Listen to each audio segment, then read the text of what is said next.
किंजल ने big bull के एक खास शख्स को कॉल करके ध्रुव को पुलिस स्टेशन से छुड़वा लिया था। जब रोहन को यह बात पता चली तो उसके कान खड़े हो गए। अब रोहन किंजल से बिग बुल के बारे में और भी सुनना चाहता था। Big bull? हाँ, वैसे कौन है ये? कार ड्राइव कर रहे रोहन ने अनजान बनकर पूछा। नाउ डोंट से कि तुम बिग बुल के बारे में नहीं जानते। किंजल ने आश्चर्य करते हुए पूछा। आई एम सॉरी, बट मुझे नहीं पता। वैसे भी सिंगापुर शिफ्ट हुए मुझे ज्यादा वक्त नहीं हुआ, सो हो सकता है इसलिए मैंने बिग बुल का कभी कोई नाम नहीं सुना। रोहन भोला बनकर फिर अनजान बना। इस पर किंजल बोली, अब कैसे बताऊं तुम्हें? अच्छा, तुम फिलहाल के लिए इतना समझ लो, जैसे शेर जंगल का राजा होता है, वैसे बिग बुल इस सिंगापुर का राजा है। रोहन किंजल के इस जवाब से सेटिस्फाइड नहीं हुआ। ये बात तो उसे पहले से ही पता थी। वो कुछ और काम का जानना चाहता था। अच्छा, वैसे ये बिग बुल करते क्या हैं? रोहन ने जानना चाहा। जवाब में किंजल बोली, अरे ये पूछो क्या नहीं करते हैं। शायद ही कोई ऐसा बड़ा बिजनेस होगा जिसमें बिग बुल का हाथ ना हो। Finance, real estate, weapon production, ship production, international import export और... किंजल कुछ और आगे बोलती, तभी शिप प्रोडक्शन नाम सुनकर रोहन के कान खड़े हो गए। उसने किंजल को बीच में टोकते हुए कहा, शिप प्रोडक्शन? क्या बिग बुल ये काम भी करते हैं? इस पर किंजल बोली, हाँ, इतना ही नहीं, उनकी एक बड़ी शिपिंग कंपनी भी है, बिग ईगल। ये नाम सुनते ही रोहन के पैरों तले जमीन खिसक गई। बिग ईगल वही कंपनी है जिसने द ब्लू होराइजन नाम की शिपिंग कंपनी को टेक ओवर कर लिया था। इसी कंपनी की शिप के पास ही रोहन उसके दादाजी को मिला था। पहले तो रोहन को बिग बुल की तलाश सिर्फ इसलिए थी क्योंकि वो अपने दादाजी की मौत का बदला लेना चाहता था, लेकिन अब उसके पास उसे ढूंढने की एक और वजह है। द ब्लू होराइजन शिप से भी बिग बुल का कोई कनेक्शन है, और शायद रोहन के माता पिता से भी। रोहन ये सब सोचते हुए बिग बुल के बारे में किंजल से और कुछ सवाल पूछने ही वाला था कि तभी किंजल बोल पड़ी, ये सब छोड़ो, तुम अपने बारे में बताओ। तुमने कहा कि तुम सिंगापुर कुछ समय पहले ही शिफ्ट हुए, तो इसके पहले कहां रहते थे? अब रोहन चाहकर भी किंजल से दोबारा बिग बुल से रिलेटेड कोई सवाल नहीं पूछ सकता था, क्योंकि अगर वो ऐसा करता तो किंजल को उस पर शक हो जाता। इसलिए रोहन किंजल के सवाल का जवाब देते हुए बोला, मैं पहले मुंबई में रहता था। यह सुनकर किंजल बोली, ओह, मुंबई। मैं भी हमेशा से मुंबई जाना चाहती थी, लेकिन कामकाज में इतना उलझी रहती थी कि टाइम ही नहीं मिला। वैसे तुम मुंबई से सिंगापुर क्यों आए? अब असलियत में तो रोहन अपने दादाजी के कातिल और मॉम डैड को ढूंढने सिंगापुर आया था, लेकिन वो किंजल को यह सब कहां बताने वाला था। तो उसने सफाई से झूठ बोलते हुए कह दिया, वो मैं जॉब की तलाश में आया था। ये नाइट क्लब वाली जॉब करने मुंबई से सिंगापुर आ गए? ऐसी जॉब तो तुम्हें मुंबई में भी मिल जाती। किंजल ने आश्चर्य करते हुए कहा। किंजल की बात में दम था, लेकिन रोहन के मुंह से झूठ का तीर निकल चुका था, इसलिए वो अपनी बात को कवर करते हुए बोला, एक्चुअली मैं मुंबई में बोर भी हो गया था और कोई फॉरेन कंट्री घूमना चाहता था, तो मैंने सिंगापुर चूज कर लिया। तो कैसा लग रहा है सिंगापुर? किंजल ने पूछा। बहुत ही बढ़िया, रोहन ने जवाब दिया। तभी किंजल का घर आ गया और रोहन ने गाड़ी रोक दी। ठीक है रोहन, हम फिर मिलते हैं। इतना कहकर किंजल गाड़ी से बाहर निकल गई। बाय पार्टनर, एंड आज तुमने मेरे लिए जो कुछ भी किया उसके लिए थैंक यू। अगर तुम ना होते तो शायद ना मैं निकिता को प्रपोज कर पाता और ना उस नील को सबक सिखा पाता। इतना कहकर ध्रुव ने रोहन को गले लगा लिया। बदले में रोहन भी ध्रुव से पूरे दिल से गले मिला। ये नजारा देखकर किंजल मन ही मन मुस्कुराने लगी। वो समझ गई कि रोहन का ध्रुव की लाइफ में आना उसके लिए काफी अच्छा रहा। अब वो पहले से ज्यादा खुश और पॉजिटिव रहता है। रोहन, क्या तुम आज का डिनर हमारे साथ करोगे? किंजल ने रोहन से कहा। यह सुनकर रोहन मन ही मन खुश हो गया। उसने सोचा डिनर के बहाने ही सही उसे बिग बुल के बारे में किंजल से और जानने का मौका मिल जाएगा। रोहन डिनर के लिए हाँ बोलने ही वाला था कि तभी उसका फोन बजा। ये रिया का कॉल था। रोहन ने जैसे ही कॉल उठाया, रिया सामने से बोली, रोहन कहाँ रह गए तुम? हमने डिसाइड किया था ना, आज रात को मेरी मायरा से जीत की पार्टी करेंगे। इस पर रोहन बोला, वो मैं कुछ काम में बिजी हो गया था, क्या मेरा पार्टी में आना जरूरी है?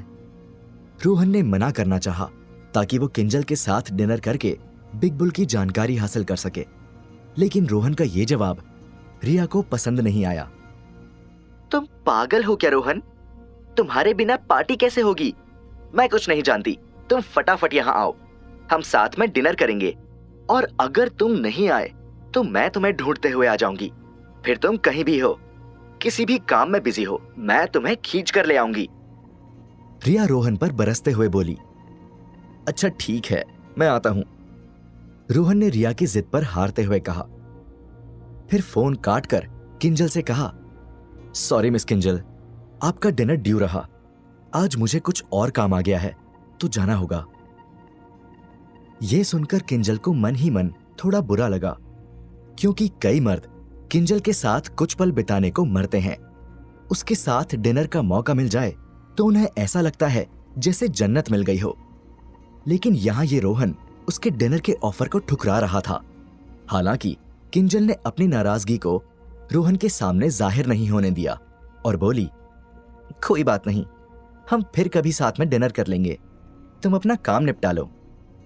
इतना कहकर किंजल घर में जाने लगी। वहीं ध्रुव भी उसके पीछे पीछे जाने लगा। हालांकि इस दौरान उसकी नजर रोहन पर थी और वो उसे एक स्माइल के साथ बाय का इशारा कर रहा था, जिस पर रोहन ने भी अपना हाथ हिलाकर उसे बाय बोल दिया। कुछ देर बाद रोहन आहूजा कॉरपोरेशन आ गया, जहां रिया और हितेश उसका पहले से ही इंतजार कर रहे थे। कहाँ रह गए थे तुम, और पार्टी में आने से मना क्यों कर रहे थे? रिया रोहन को देखते ही उस पर बरस पड़ी। अरे वो ध्रुव है ना, उसे पुलिस ने अरेस्ट कर लिया था तो उसे लेने पुलिस स्टेशन गया था। रोहन ने कहा, क्या ध्रुव को पुलिस ले गई थी? लेकिन क्यों? रिया ने आश्चर्य से पूछा। इस पर रोहन ने रिया को पूरी कहानी सुना दी। इस पर रिया आश्चर्य से बोली, वाह, ये ध्रुव थोड़ा अलग बच्चा है, ये तो मैं उससे पहली बार मिलते ही समझ गई थी, लेकिन इतना अलग निकलेगा ये नहीं सोचा था। By the way, I am happy कि उसे उसका प्यार निकिता मिल गई, वरना हर किसी के नसीब में सच्चा प्यार कहां होता है। इतना कहकर रिया चुप हो गई। फिर रोहन की ओर देखते हुए बोली, क्या तुमने कभी किसी से सच्चा प्यार किया है? इस पर रोहन बोला, हां। यह सुनकर रिया हैरान रह गई। कौन थी वो? रिया ने फौरन रोहन पर सवाल दागा और उसके जवाब का इंतजार करते हुए उसके करीब आ गई। एक्चुअली वो थी नहीं, थे मेरे दादाजी। एक वही थे जिन्हें मैंने हमेशा दिल से चाहा। रोहन ने मासूम बनकर जवाब दिया। इस पर रिया ने अपना माथा पकड़ लिया और बोली, अरे पगलू, मैं वैसे प्यार की बात नहीं कर रही। एक लड़की और लड़के के बीच जो प्यार होता है, जैसे गर्लफ्रेंड बॉयफ्रेंड, उस टाइप का प्यार। क्या तुमने कभी किसी से वैसा वाला प्यार किया है? यह सवाल सुनकर रोहन चुप हो गया। तभी रिया बोली, छोड़ो, मैं भी किस खड़ूस इंसान से पूछ रही हूं। जो खुलकर स्माइल भी बड़ी मुश्किल से करता है, वो प्यार क्या करेगा? यह सुनकर रोहन ने कुछ रिएक्ट नहीं किया। तभी हितेश बीच में बोला, तुम दोनों का बातों से पेट भर गया हो तो अब खाने से भी पेट भर लें, बड़ी जोरों की भूख लग रही है। अरे हाँ चलो, अब हम पार्टी पर फोकस करते हैं। इतना कहकर रिया रोहन की कार में आकर उसके बगल में बैठ गई। फिर हितेश भी कार की पिछली सीट पर बैठ गया और रोहन ने कार आगे बढ़ा दी। वैसे चलना कहां है? रोहन ने पूछा। मुझे नहीं पता, तुम बताओ, रिया बोली। इस पर रोहन ने हितेश की ओर देखा और सेम सवाल इशारों ही इशारों में पूछ लिया। जवाब में हितेश थोड़ा हिचकिचाया और फिर बोला, वैसे सच कहूं तो मेरा आज स्ट्रीट फूड खाने का बहुत मन कर रहा है। वो होता है ना, बहुत ऑयली और मस्त स्पाइसी, वैसा कुछ। लेकिन आई नो कि मिस रिया को वो जगह पसंद नहीं आएगी, तो हम किसी 5 स्टार होटल ही चल देते हैं। इतना बोलकर हितेश उदास हो गया। तभी रिया बोली, क्यों? मुझे वो जगह क्यों पसंद नहीं आएगी? अमीर बनने से पहले मैंने भी पापा के साथ मुंबई की गलियों में बहुत स्ट्रीट फूड खाया है, और तुम्हारा आइडिया भी अच्छा है। मैं भी बड़े बड़े रेस्टोरेंट्स का वही बोरिंग खाना खा खा कर बोर हो चुकी हूँ। स्ट्रीट फूड खाएंगे तो पुरानी यादें ताजा हो जाएंगी। रिया की ये बात सुनकर हितेश का चेहरा चमक उठा। सच्ची? तो चलो, मुझे पता है यहाँ सबसे बेस्ट स्ट्रीट फूड कहाँ मिलता है। इतना बोलकर हितेश रोहन को रास्ता दिखाने लगा। कुछ देर बाद रोहन की गाड़ी एक बिजी स्ट्रीट में आकर रुकी, जहां सड़कों पर कई फूड स्टॉल लगे थे। यहाँ का एम्बियंस देखकर लग रहा था कि यहाँ कोई अमीर या गरीब नहीं है, बस सभी चटोरे हैं और अपनी सुहानी रात टेस्टी और चटपटे फूड के साथ एंजॉय कर रहे हैं। यार, मैं सिंगापुर में इतने सालों से हूं, लेकिन कभी इस स्ट्रीट में नहीं आई। रिया यहाँ का नजारा देखकर बोली, यह सिंगापुर की खाओ गली है। यहाँ का खाना खाकर तुम्हारी तबीयत मस्त हो जाएगी। हितेश बोला। तभी रोहन ने कार पार्क कर दी और रिया और हितेश के साथ फूड स्ट्रीट में टहलने लगा। तो बताइए मिस रिया, क्या खाएंगी आप? हितेश ने पूछा। वैसे तुम्हारा क्या खाने का मन है? रिया ने जानना चाहा। मेरी तो चाइनीज खाने की इच्छा है, एकदम स्पाइसी वाला। इतना कहते ही हितेश के मुंह में पानी आ गया। ठीक है, तो फिर मैं भी चाइनीज ही खाऊंगी, वो भी एकदम स्पाइसी वाला, रिया ने एक्साइटमेंट के साथ कहा। वैसे ये स्ट्रीट फूड 5 स्टार रेस्टोरेंट के खाने की तुलना में काफी स्पाइसी होते हैं, तुम इसे खा तो लोगी ना? रोहन ने कंसर्न दिखाते हुए रिया से पूछा। हाँ हाँ, डोंट वरी, जब उस जहर जैसी कड़वी मायरा को झेल लिया तो ये स्पाइसी फूड किस खेत की मूली है, मैं सब संभाल लूंगी, तुम टेंशन मत लो, रिया फुल कॉन्फिडेंस से बोली। फिर हितेश ने तीनों के लिए कुछ अलग अलग चाइनीज डिशेस ऑर्डर कर दी। कुछ देर बाद खाना रेडी होकर आ गया। रिया, रोहन और हितेश उस खाने की प्लेट को लेकर स्ट्रीट पर ही रखे स्टूल पर बैठ गए।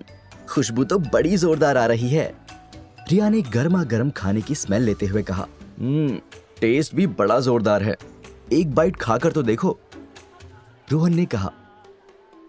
तभी रिया ने शौक से पहली बाइट मुंह में ली, लेकिन ऐसा करते ही वो सीसी करते हुए जोर से चिल्ला पड़ी। बहुत तीखा है, बहुत तीखा है, पानी पानी चाहिए मुझे। रिया का ये रिएक्शन देखकर हितेश हंसने लगा, वहीं रोहन भी मंद मंद मुस्कुराने लगा। फिर रोहन ने रिया को पानी की बोतल दी, जिसे रिया एक बार में ही पूरी गटक गई। आ गया स्वाद, रोहन ने रिया को छेड़ते हुए कहा। तीखा जरूर है, लेकिन स्वाद भी मस्त है, मैं दोबारा ट्राई करती हूँ। इतना कहकर रिया ने दोबारा एक बाइट ली। इस बार भी वो उसे तीखी लगी, लेकिन रिया ने इसे सहन कर लिया और फिर एक के बाद एक बाइट लेते हुए बड़े चाव से खाने लगी।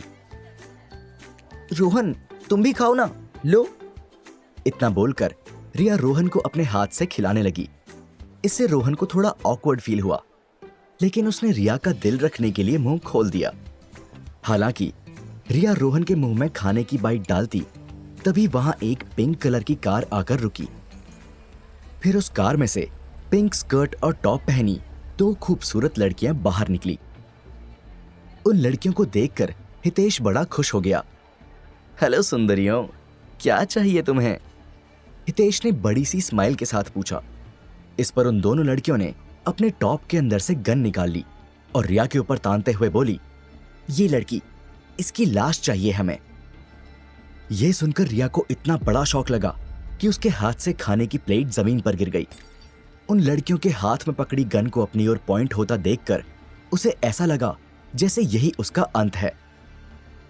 तो क्या होगा आगे? क्या रिया इन सुंदर लड़कियों के हाथों मारी जाएगी या फिर रोहन उसे बचा लेगा? आखिर कौन है ये कातिल सुंदरियां और किसने भेजा है इन्हें?